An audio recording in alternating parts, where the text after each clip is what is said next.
आर्यन हवेली श्यामकुंड के बाहर बेचैनी से टहल रहा था। दो गांव वाले जो उसकी रिसर्च में मदद कर रहे थे अब गायब थे। वो कहां हो सकते हैं? वह बुदबुदाया। उसकी आवाज में डर साफ झलक रहा था। कल ही तो वे हंस रहे थे, लोकल कहानियां शेयर कर रहे थे, और अब बस खामोशी। यह हद से ज्यादा हो रहा है, उसने सोचा, हवेली के रहने वाले भूत के बारे में उनकी दी गई चेतावनियों को याद करते हुए। उसने हमेशा इसे अंधविश्वास बताया था, लेकिन अब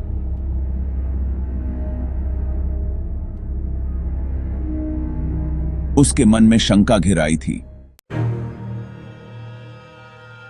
गांव वाले हमेशा कुंवर श्याम के बारे में फुसफुसाते रहते थे।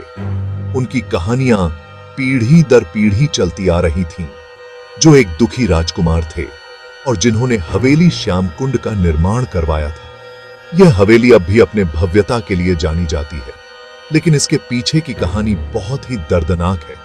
किंवदंती है कि कम उम्र में ही उनकी मृत्यु हो गई थी और उनकी आत्मा हमेशा के लिए इस जमीन से बंध गई है कि उनकी आत्मा को कभी शांति नहीं मिली। वे कहते थे कि वह हवेली और उसके आसपास भटकते रहते हैं, किसी को या किसी चीज को ढूंढते हुए। रात के समय हवेली के आसपास अजीब सी आवाजें सुनाई देती हैं। उनका दुख, वे कहते थे, इतना प्रबल था कि यह दीवारों में भी समा गया था। हवेली की दीवारें उनकी पीड़ा की गवाह हैं। कुछ लोगों ने तो उन्हें देखा भी था। एक क्षण भंगुर पर छाई ठंडी हवा की एक सनसनी। हवेली के अंदर जाते ही एक अजीब सी ठंडक महसूस होती है। विज्ञान और तर्क के व्यक्ति आर्यन ने इन कहानियों का हमेशा मजाक उड़ाया था। उसे इन सब पर कभी विश्वास नहीं हुआ, पर अब हर लापता व्यक्ति के साथ ये फुसफुसाहट तेज होती जा रही थी, ज्यादा जोरदार। गांव में डर का माहौल बन गया था और लोग अब इन कहानियों को गंभीरता से लेने लगे थे। आर्यन दुविधा में था। उसका एक हिस्सा, जो एक तर्क संगत शोध करता था, एक तार्किक व्याख्या की मांग कर रहा था। जमीन धंसने से, जंगली जानवरों द्वारा, या फिर अपराधियों द्वारा। लेकिन दूसरा हिस्सा, जो बढ़ती बेचैनी से भरा हुआ था, गांव वालों के डरे हुए चेहरों को याद कर रहा था जब वे भूतों की कहानियां सुनाते थे। बेतुकी मत सोचो आर्यन, वह खुद से ही बुदबुदाया। भूत? आज के जमाने में? वह घबराहट में हंसा। फिर भी जब भी कुंवर श्याम का नाम लिया जाता था, वह अपनी रियर एज की हड्डी में दौड़ने वाली सिहरन को नजरअंदाज नहीं कर पा रहा था। डर से लड़ने के लिए आर्यन ने वही किया जो वह सबसे अच्छा करता था, हास्य। उसने खुद से कहा, अगर मुझे किसी भूत ने अगवा ही कर लिया तो मेरे पास एक ऐसी कहानी होगी जिस पर कोई विश्वास नहीं करेगा। उसने अपने दोस्तों को यह बात बताते हुए उनकी हैरान प्रतिक्रियाओं की नकल की। उसके होंठों से एक हंसी निकल गई जिसने पल भर के लिए तनाव को दूर कर दिया। सोचो अखबारों की सुर्खियां कैसी होंगी। शोधकर्ता गायब, इल्जाम प्रेम में पागल भूत पर। वह फिर हंसा। उसकी हंसी उस शांत वातावरण में गूंज रही थी, पर उसके मजाक भी उस डर को पूरी तरह से मिटा नहीं पा रहे थे जो उसके अंदर छिपा हुआ था। भाग 5, हवेली का भूतिया इतिहास। हवेली श्यामकुंड सिर्फ एक आलीशान हवेली से कहीं बढ़कर थी। यह एक ऐसी जगह थी जहां हर कोने में इतिहास की गूंज सुनाई देती थी। यह खोए हुए प्यार का प्रतीक थी, एक दुखद अतीत की मूक गवाह। यहां की हर दीवार, हर दरवाजा एक अधूरी प्रेम कहानी की दास्तान सुनाता था। आर्यन ने यहां आने के दिन से ही इसे महसूस किया था।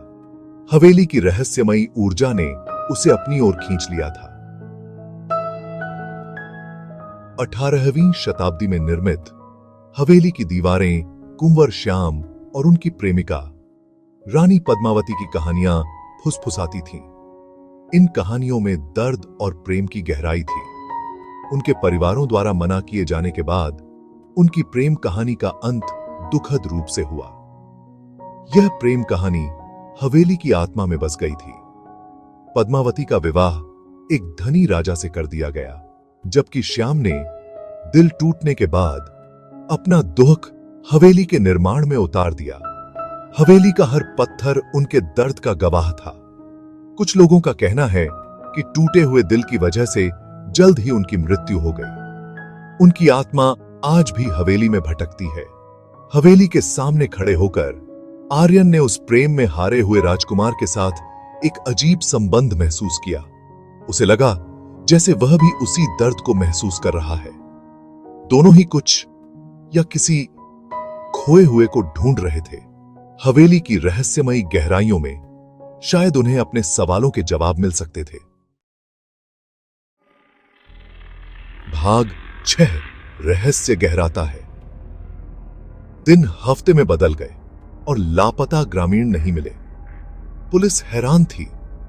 जबरदस्ती घुसने का कोई निशान नहीं, संघर्ष का कोई संकेत नहीं, बस खामोशी। ग्रामीणों को यकीन था कुंवर श्याम उन्हें ले गए थे। तर्क और बढ़ते हुए सबूतों के बीच फंसे आर्यन ने खुद को रहस्य में और भी गहराई से उतरते हुए पाया। उसने अपना दिन कुंवर श्याम और लापता ग्रामीणों के बारे में सुराग की तलाश में ऐतिहासिक दस्तावेजों को खंगालने में बिताया। रातें हवेली में सन्नाटे को सुनने में बीतती थीं। हवेली जो कभी सुंदरता और भव्यता की जगह थी, अब दमनकारी लग रही थी। इसकी हवा अनकहे रहस्यों से भरी हुई थी।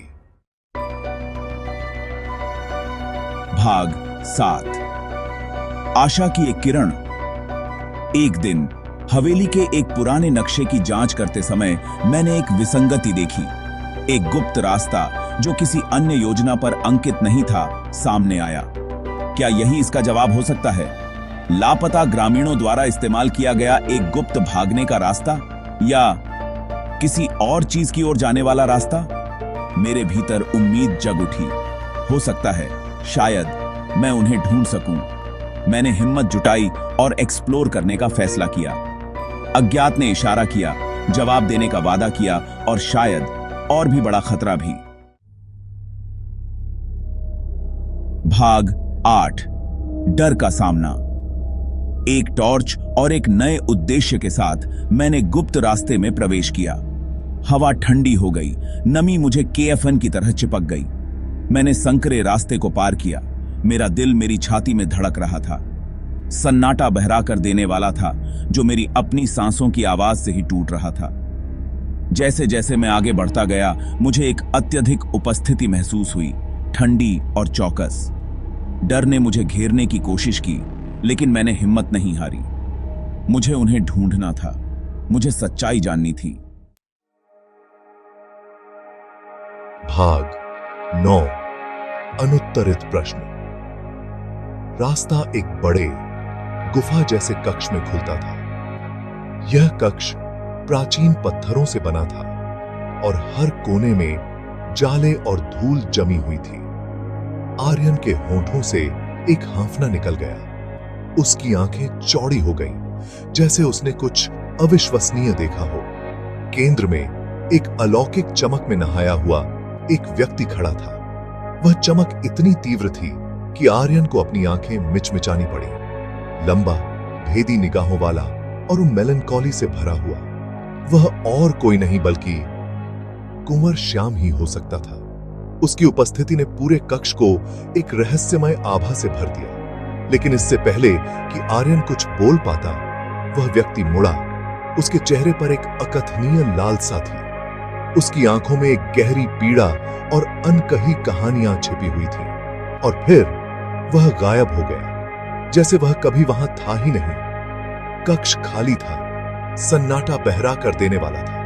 हर कोने में अंधेरा और रहस्य छिपा हुआ था। आर्यन वहीं खड़ा रहा। उसका दिल तेजी से धड़क रहा था। सच्चाई बस उसकी पहुंच से दूर थी। उसकी सांसें तेज हो गईं और उसके मन में अनगिनत सवाल उठने लगे। क्या उसने कल्पना की थी, या यह सब वास्तव में हो रहा था?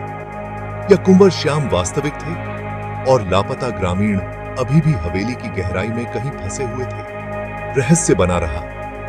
हवेली की दीवारें जैसे अनगिनत कहानियां छिपाए हुए थीं, जो कभी उजागर नहीं हो पाईं।